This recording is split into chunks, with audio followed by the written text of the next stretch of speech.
Ils s'ennuient, disent-ils, car depuis environ 2 semaines, ils n'accèdent plus à l'Internet.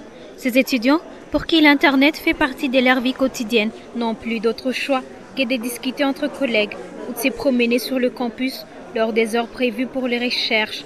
Pour certains d'entre eux, cette décision est irrationnelle et pour d'autres encore, elle n'a pas sa place d'être car ils sont pénalisés pour mener des recherches. La coupure de la connexion Internet, ça nous paraît irrationnel pour nous en tant qu'étudiants parce que ça freine beaucoup de nos activités. On ne peut plus faire nos recherches, on a des travaux à faire, on a des mails à envoyer, mais on ne peut plus les envoyer et cela vraiment pénalise les étudiants que nous sommes. Et ça dénote je peux dire, les responsabilités des dirigeants. Parce que pour des raisons politiques ou pour des raisons politiciennes, on ne peut pas quand même couper la connexion et pénaliser beaucoup de gens. Sans Internet, on ne sait vraiment quoi faire. Il est difficile d'atteindre nos amis, il est difficile d'accéder aux informations et bien, ça rend vraiment la vie difficile. Pour moi, c'est une décision qui n'a pas sa place jusque-là parce qu'il est en train d'empêcher les gens de faire leur travail. Par exemple, nous qui sommes étudiants, on ne peut pas faire nos recherches. Mais aussi dans le pays, la communication est importante.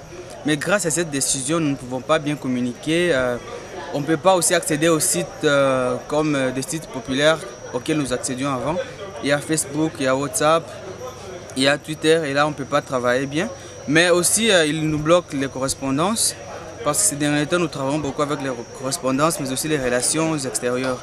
Alors pour moi, cette décision n'a pas été vraiment raisonnable et n'a pas été aussi bien conçue. Alors pour moi, elle n'a pas vraiment sa place. On doit vraiment l'éradiquer. Je suis désolé.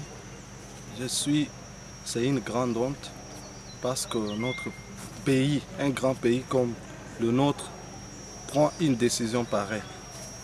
Parce que, vu le monde d'aujourd'hui, moi en tant qu'étudiant, j'ai besoin de la connexion pour faire beaucoup de recherches. En ce moment, je suis finaliste et je n'arrive pas à entrer même dans Google, chercher des choses qui peuvent aider à finir mon travail. Je suis bloqué, je suis déçu par cette décision. À part les étudiants, les enseignants aussi se disent pénalisés par cette coupure. Ils n'arrivent pas, réclament-ils, à mener des recherches en ligne lors de la préparation des cours ou encore pire, certains d'entre eux qui poursuivent leurs études en ligne ne participent plus aux cours. Toutes les propositions convergent vers un seul élément clé, la levée de cette mesure. Ma proposition serait qu'on remette la connexion le plus tôt possible et que ça ne se répète plus. Parce que si ça se répétait encore, là, les gens comme nous en avons assez. Alors il faut qu'on remette la connexion et qu'on ne fasse plus cela. Je propose qu'on remette ça tout de suite. Que cette décision, quelque chose de comme ça, ne puisse plus jamais se répéter parce que c'est très honteux pour notre pays. Internet soit rétabli au plus bref délai et ne plus jamais prendre une décision pareille parce qu'on ne peut pas priver une nation de la communication qui est l'Internet. Ce que nous proposons au gouvernement, c'est d'essayer un peu d'y remédier, de trouver une solution par rapport à cette affaire, parce que nous sommes tous pénalisés, il n'y a plus moyen d'évoluer. Je propose que l'Internet revienne même dès maintenant. Tout ce que les étudiants souhaitent est que cette mesure soit levée à temps pour leur permettre de faire leurs recherches et de se ressourcer, car selon eux, l'Internet constitue leur unique source vu l'absence des bibliothèques publiques.